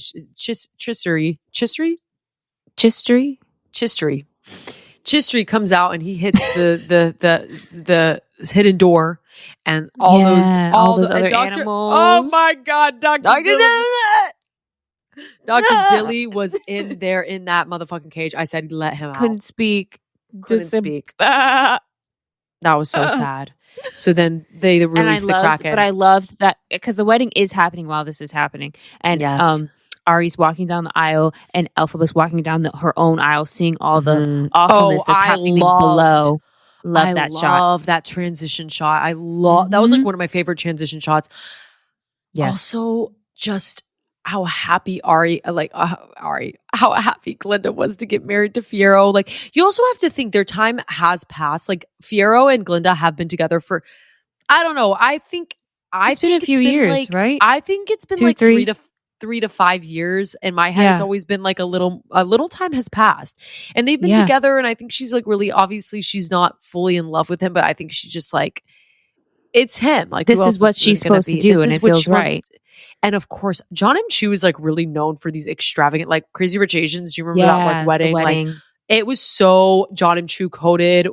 Obviously, it is his movie, so it's just like that whole wedding. That it was so luxurious. It was so beautiful. The details were so amazing. It just, the dress was gorgeous. It was. I don't know if I want to get into this right now, but I guess this is kind of a good time to talk about, because there has been a lot of talk about how these girls look in this film. Yeah. Do we like kind of want to touch on that? I don't want to like really press into it. Just a little touch on it. I don't know, trigger warning. A little trigger warning for those Yeah. What do you think of it? Like, I think I have light opinions on it, but a video came up on my TikTok page, and this has been a thing with Ariana for a while. Since what's it called? Cat, when she was, on Victorious or whatever. Because she had a whole Tumblr page, and she would kind of not promote it, but it was obvious. Apparently there's this whole club of, I forget what they call themselves, of girls who had eating disorders, and she would post things with her looking tiny, and the hashtags would be whatever it is that they were all communicating in their own way on Tumblr. And so she's been battling this for a while, and so I do fear that she is going through something right now. And maybe Cynthia and apparently Michelle Yeoh, they're talking about her same way, and it's that. Plus there's a lot of people are using GLP-1s and Ozempic and things like that when they don't necessarily need to. And it's like a fine balance, and it does worry me, because she do be looking, and they say they had she had that the gems on her collarbones. The gems on her collarbones, which is basically accentuating her collarbones a little bit more, and I think pointing it out. And I don't know if that was necessary. I don't think it was necessary, but I also didn't think of it like that. But I can see why people were triggered by that and saw that, and were triggered by it, because we are highlighting that moment. So it is something to kind of just be aware of, I guess, watching it, and maybe something I didn't even think about. I obviously can see how Cynthia has lost a lot of weight, and you can even see them in the beginning. If you see their rehearsal footage, they're already both pretty tiny. They were already tiny, but especially Cynthia. There is a little bit of concern between her. Yes, for sure, with Cynthia. Ari obviously has always been tiny, but yes, even Cynthia with Ari, also has been doing the flying and stuff. That does take you have to be in a different kind of shape than you would normally be to do all that. She is very physically fit. She's a runner. She's doing her thing. Ari, I don't know if she's a fitness queen, but I know Cynthia is. She's out here lifting and running. She's run marathons. She's awesome. But yeah, and Michelle, I don't know. Anyways, wanted to point that out real quick before. But anyways, the animals, they break up the party. They go into that wedding and they fucking destroy that whole beautiful, beautiful wedding. Destroyed. And Fiyero runs, literally make sure Glinda's safe, because he does prioritize her as a friend. You have to acknowledge that. Puts her away. He runs to go find Elphaba. Elphaba has the wizard in a fucking broom lock, and he's like, can you speak? How does it feel to have no voice now, bitch? And then Fiero comes in, and you see that moment where he has the gun to Elphaba, and Elphaba's like, seriously, bro? And then he's like, everyone get that water. And then they all leave. And then he turns on the wizard, puts the wizard in the cage. That was iconic. Love that moment. Love it so much. Love it, love it, love it. And then Ariana comes in, right? And it's a sad moment. Glinda comes in and she's just like, what's happening? And she was just like, wait, what? Like this whole time? Like it's been 5 years or however much time has passed.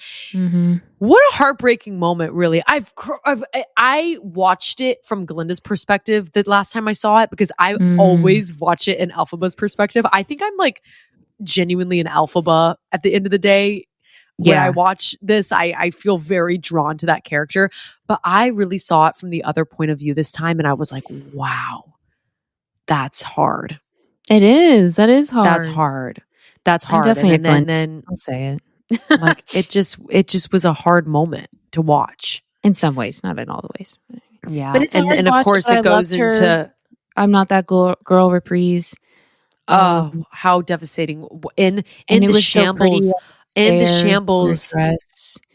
In the shambles of the wedding. Yeah. And she was just crying. Just crying.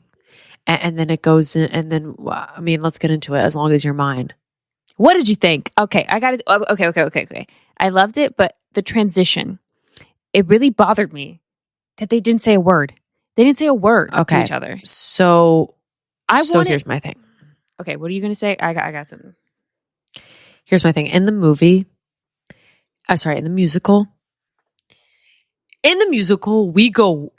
It is I'm not that girl, boom, dun dun dun dun dun dun, and they are on each other, and it is the yearning that we have been waiting. Yes. It is everything that there's nothing that can be. I don't think there is no dialogue. It goes right into it. It is just a seamless transition into them on each other, immediately onto each other. That's fine with that. Is exactly how it should have been done. There was a long transition period. Transition. It's like you go into the apartment door, you open up, you put your coats on. It's like awkward for a moment. When you're going on a date with someone and you take them home and you have this weird period in between. And you're like, hold on, we just climbed 5 flights of stairs. Let's just take a breath. Kiss me too fiercely. I'm like, but kiss me too fiercely. Kiss me too fiercely. Kiss me too fiercely. When the song started. Hold me too tight. I need help believing you're with me tonight. You need to be right in front of me. You need to be right. It was weird that they weren't together. And so I needed, if they were going to have that break, I wanted the moment like he has in Bridgerton, where he is literally talking to her, saying how much he's yearned for her over these years. I needed that. And it was not there. They just needed that dialogue underneath that weird ass build up music before the song started. Yeah. If they are not going to use the dialogue to build anything, either with some dialogue or just physically, I preferred like no speaking. I just wanted the physical yearn. I wanted this is their first moment with each other. They've been thinking about each other for years and years and years. The yearning. He's been searching for her. He finally has her with no one around. He's kept up this bamboozle act with Ariana because he just wanted, I keep saying Ariana, but you know what I mean, to be with Elphaba the whole time. And then kiss me too fiercely to the wall. Hold me to the too tight to the wall. But she's got a whole lingerie set. I was like, what's happening? And don't even get me started. The gray cardigan. The gray cardigan of it all. The gray cardigan. Okay, listen. The gray cardigan of it all. The gray cardigan of it all. The gag was, I think that designer had no idea that people were going to rip that apart as much as they did. I mean, it makes sense. She is literally... She's not going to have nice things, but like that choice was funny. I just wish it was black. It was just so bulky. Can we not just do a nice knit? A little knit, open, black, breathable knit? Could we not? The gray cardigan was a choice. It was a choice. It gave me Wicked Witch and Into the Woods before she transitions. Yes. It took me out just a little bit, but I was just like, it's as long as you're mine, so I'm gonna stay in it. He's like taken off his jacket and then his jacket and his suspenders. I'm like, this is so hot, but also like, why are they not on each other? And then I was just like, why are they not speaking? Why is no one saying a word? It just bothered me. I don't know. And there was another transition period between Fiero before his verse. Yes. Anyways, the singing was phenomenal. Jonathan Bailey, you're so, I mean, do we even have to talk about this? Jonathan Bailey's so hot that like I'm like annoyed. So hot. I'm like annoyed. I'm like, I have nothing to say. You are so hot. I have no words for you. That's our hottest man of 2025 for a reason. I know it's just redundant to say, but like I'm just like, okay, you're hot, like whatever. Like I'm just like, that part was obviously like obvious. Them floating. That's what I wanted. Like, I love that moment of them like floating. Like that's something that we don't get in the musical that I was like wanting in the movie. So I'm so glad that they were like levitating and then they melted into the bed. So my thing is, it's actually so funny. It was not sexual for me enough, and then it was overly sexual for me. How is that possible? I don't know. It's funny because my dad was just like, I hated how they insinuated. I'm like, well, they do have sex in the forest. Let's be honest. But like, it was so funny that it gave it. How is it both things for me? Yes, it was both things. That's just the best way I can describe it. I did love it. Of course, I love As Long as You're Mine. It is like one of my favorite songs. This is my favorite. It is. Everyone loves As Long as You're Mine. Top 2 song from the show. But we also have to be very opinionated because it was definitely a different take. And I think people have opinions. I mean, overall, I still loved it, but I just really wish he had his Bridgerton moment, saying everything that he wanted to tell her, instead of us just like, obviously we know, but like, I just would have loved to hear it because he's so good at delivering that, you know? Yeah. Well, while they're fucking it up and levitating and her sister's dying in the forest, Nessa Rose is out there in a tornado and Michelle Yeoh is doing her hands. Michelle Yeoh. Casting magic. Michelle Yeoh, you have lost me. I felt as if Michelle didn't want to be there. It was just weird. I feel like she just wasn't acting in her face. She was saying the lines, but it wasn't matching her face. So she can't sing. No. First and foremost, she can't sing. That was in Thank Goodness. They like took out a lot of her lines, right? Was it Thank Goodness or a different song? No, it was in the beginning. It was in Thank Goodness.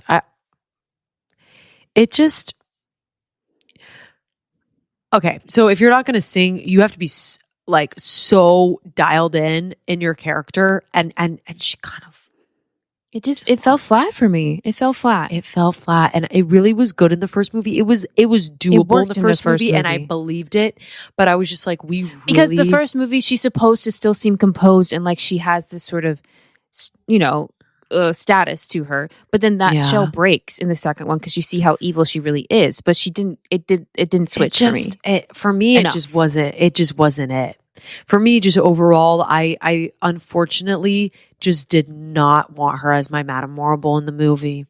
No. I just think there were so many other great options. Someone you could find that's a singer. Just like, I know John M. Chu like loves Michelle, and I think Michelle's great. But I just overall, I think this was not completely right for her, and it kind of makes me mad.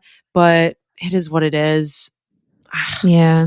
I'm not completely happy with it. Anyway, she makes the tornado, whatever, and Nessa Rose dies. And then, of course, why was she out there rolling out in this big old storm, though, trying to search for Bach? That's another thing. I'm literally like, there's so many plot holes sometimes. I'm like, are you serious? But yes, Bach, sorry, not Bach. Nessa, Elphaba obviously goes to Glinda. Now Dorothy's kind of in the picture. They played into seeing Dorothy a little bit more this time around. So we got to see her only in the musical. You really basically only see her shadow at the very end when she like throws the bucket. Elphaba. Yeah. But this time we see her like incorporated sooner. And of course they have their little slap fight. I love this moment. In the musical, and I love how they played it up. I love when Ari was like spinning the thing. She's like, she was just spinning it. I was just like, I love that. And her like goes fake witch laugh and stuff. Yeah. It has Ari and Glinda does it this time around, does the witch laugh and makes fun of her for it, when usually it's just like Elphaba doing the witch laugh, but then it was cute to have Glinda make fun of it. I like that moment. And then it comes into like this really real scene where Fiyero comes in and he's pointing the gun to Glinda. And weirdly enough, that's also the last time Fiyero and Glinda see each other. Yeah.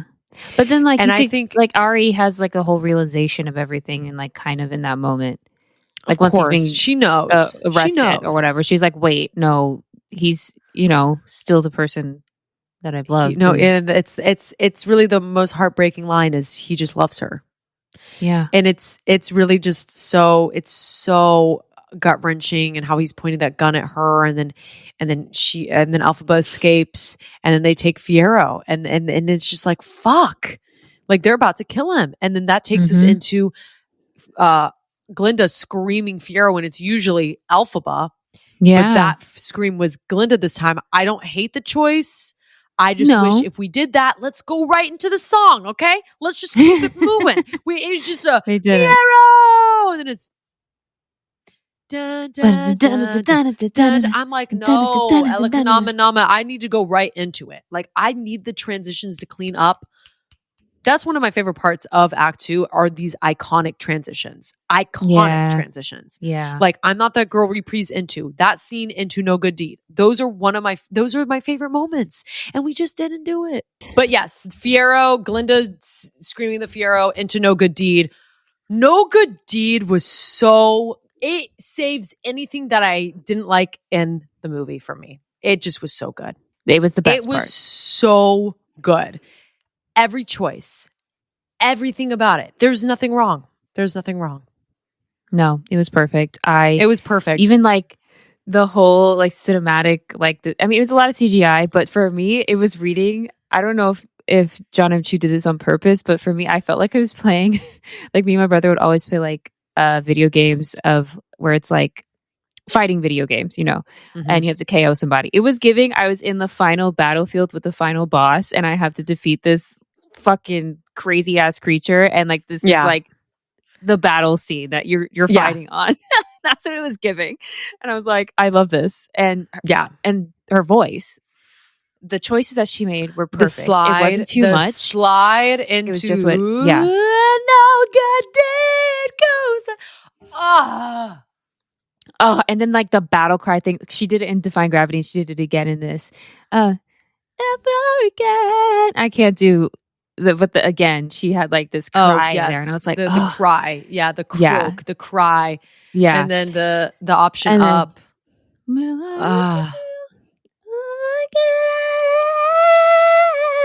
Perfect. Yeah. Perfect. No notes. No notes. Just incredible. Understand. I kept belting that in my car, like full belt, but I'm like Sutton Foster belting over here, and it's completely different. Yeah. I'm just like, I wish I could be you, Cynthia. She just has a belt like no other. Like it's like easy for her, and it's really easy for her. It's like nothing for her. Yeah. This takes us into March of the Witch Hunters. Ethan Slater, you're incredible. He was pissed. Okay. And he was, and I love the glare to Glinda. Like, just, he even resented the person that he loves. Like, oh my God. Yeah, this man crazy. It's so sad how Bach's story, and that's how it is in the musical. Like, he just is the Tin Man, and he never knows the truth, and he just hates Nessa so much. So he hates Elphaba so much. Heart. He hates everyone. He has no heart, and he has nothing in him. And it's just so sad. Poor Bach. But Ethan Slater did, that grimace. Bach. Oh, that like ingrained in me when he like looked at Ari. Like, oh. Yeah. Yeah. Hated that. And I thought it was, they had like the lion, like, well, he didn't really say anything, but he brought up the lion. I always think it's weird that they don't, like the Scarecrow, like I know that they're not meant to show Jonathan Bailey because it ruins the surprise, but I almost did want that, like, to see his side of things of like, what did he do to like figure out, let me join this group because I think it'll take me back to Elphaba and we can figure this out. I would have loved to see that side. That's that what I whole think I would love the scarecrow of it all, like, really is kind of like a sus moment. I'm just like, I don't know if we really fleshed out that plot line as well as it should.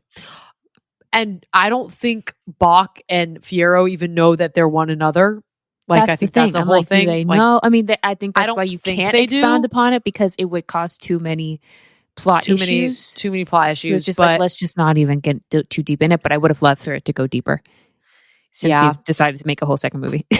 Exactly. We have new song number 2, Girl in the Bubble. This has gotten a lot of talk online. I think the song, like I said, the song is good, whatever. It's not really needed, but it's there. And I enjoyed watching it the second time. The first time through, I was like, what? But the second time through, I think I liked it a little bit more, but I I don't think the I song just was don't that. think the song is it doesn't have the arc to take you on a journey. It was just I kind mean, of there. listen, we just listened to As Long As You're Mine and To No Good Deed. Do you think anything's It gonna? slowed the pace of the movie. It The just kind only of thing I needed was For Good at the end. That's the only thing yeah. I needed. The girl in the bubble, it gave an extra little layer to Glinda, and I it makes you kind of sympathize with the character a little bit more. So I'll give you that, and gives a little more understanding to Glinda. But other than that, we could have done without. She I could have sounded done great though. without it. She sounded good.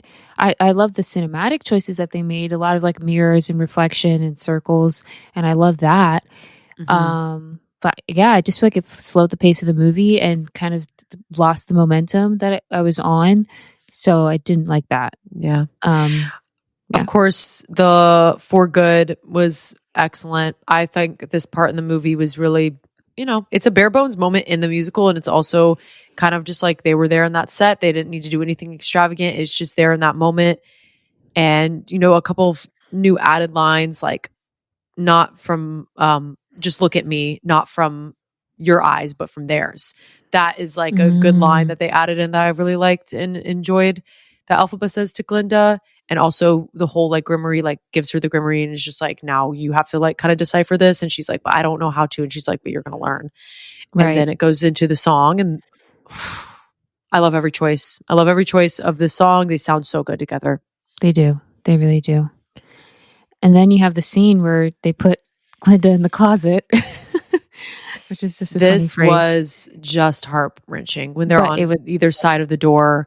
It is the quintessential of just, it's so sad that they can't be together. It's so sad. Yeah. Like it just genuinely is so sad. And it's sad that like Elphaba has to make her believe that she's dead, that Glinda doesn't even get to know that she's not actually dying. And this happens in the musical where Glinda's on the outside of the scrim, and then you just see the reflection of Dorothy pouring the water on Elphaba, and we see that in the same way, really just through the door, which added a whole nother layer of sadness to it, because she's basically just holding her breath and sobbing, and that happens, and then of course the trap door, and those are like real tears for her. Oh gosh, yeah. So this is a really raw moment that you see, and then it just goes to the conclusion of the movie. Like it's just so sad. Like obviously she makes this choice to do better and fix things, and and she does it really all have for her her full redemption arc. Yeah, and she's very independent. She does it all by herself, and she has used the crowd to kind of like, she's there for the people. She's really there for the people, and she kind of is now dedicating her whole life, and the animals. And it's so cute when they all came out. Oh my God, they were so cute. All these little animals were so cute coming out. When Dr. Dillamond stepped back in the classroom, it broke me. I was like, I'm not crying at all this whole movie. It's not getting me. But I don't know what it did. I just started crying. And then I just started crying because I was just like, theater. This is what theater does. I'm just like, I'm just so happy to be involved in something where we're making art like this. And I was just like, I just couldn't stop crying after that. Yeah, we didn't really talk too much about the Madame Morrible arc and how like Glinda gets her redemption there, but that was a good moment. She's in the jail. I guess the other arc is for the wizard, obviously finding out. That's what we're going to talk about. Finding out that Elphaba's his daughter, and they had that weird CGI moment with him younger, and I was like, oh, what's happening? You couldn't just do an actor. Like I'm fine for it to be someone that just looks vaguely like him, Yeah, that part did happen. Yeah, like it obviously, like all of that is true to the musical for the most part, and then of course the iconic moment where Fiyero opens up the trap door and then Elphaba comes out, and you're just like so happy that they end up together. And then what did you think of the scarecrow look? I liked it. It was a bit of a jump scare at first, but then I was like, oh yeah, it makes sense. I liked all the makeup. Like the makeup was so great. But like Bach looked great as the Tin Man. Like I loved all of it. I genuinely loved all of it. And of course the scene, oh my God, when the iconic, like the whisper. That got me too. That got me. That's what made me be like, theater. I love it. I literally was so, like every theater person when they saw that moment, I mean, you're just so filled with whatever emotion is in you. You're at the peak of your emotion when you see that, because that is the iconic look. That is the first thing that we saw when we were listening to the album all those years ago, when we obsessed over this music, and we just thought this musical was, and it still is, like, just one of the most iconic musicals. It made us feel all the things. A lot of people get into theater because of this musical, and it really just was a full circle moment. And I'm so glad that they had that iconic moment, and it's honoring the musical and what Steven Schwartz did and all the original actors. It just was so, oh my God, it was so good. I'm sorry. I just literally can't stop. I can't wait to watch it again in an hour. I know. And now that we've debriefed it a little bit, I'm sure you're going to see some other things pop up. Definitely. We could talk about this. I know we've been talking a while, but we could talk about this for longer and longer and longer. But like, that is basically all the things I can think of right now. I've far many things to say, but though. It's perfect, you know? Yeah. I'm so jealous that you get to see it tonight. I wish I was seeing it again. I really did. Overall, I really did love it. And I just love Wicked. So it's just like, yeah, I have my quibbles, my things with Act 2 in general, but like, it's just so good. It's just really so good. It's really good.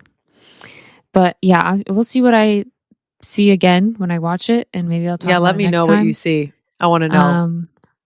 But wow, what a jam-packed episode this was. It's long, guys, but I hope it was worth it. I hope you guys enjoyed it.